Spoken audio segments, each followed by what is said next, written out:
বিচক্ষণ দেওয়ানের দৃষ্টান্ত। লুক 16:1-13।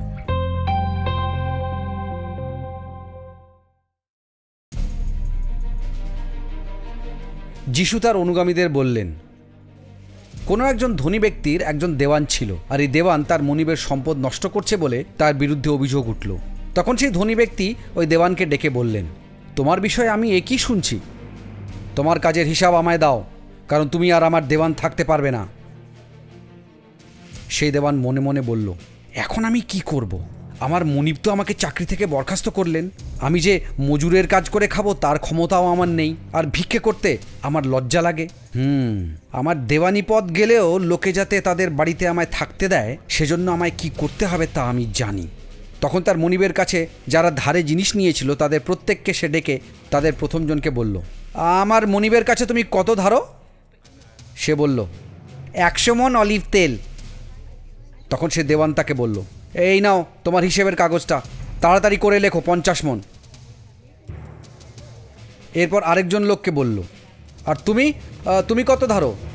সে বলল, 100 মণ গম।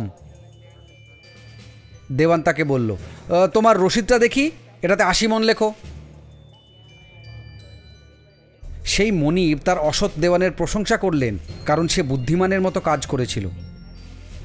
এই জগতের লোকেরা নিজেদের মতো লোকেদের সঙ্গে আচার আচরণে জ্যোতির সন্তানদের থেকে বেশি বিচক্ষণ। আমি তোমাদের বলছি, তোমাদের জাগতিক সম্পদ দিয়ে নিজেদের জন্য বন্ধু লাভ করো, যেন যদি তা শেষ হয়ে যায় তখন তারা তোমাদের পরলোকেও স্বাগত জানায়। যে সামান্য বিষয়ে বিশ্বস্ত হতে পারে, বড় ব্যাপারেও তাকে বিশ্বাস করা চলে। যে ছোটোখাটো বিষয়ে অবিশ্বস্ত, সে বড় বড় বিষয়েও অবিশ্বস্তই হবে। তাই জাগতিক সম্পদ সম্বন্ধে তুমি যদি বিশ্বস্ত না হও, তবে প্রকৃত সত্য সম্পদের বিষয়ে কে তোমাকে বিশ্বাস করবে?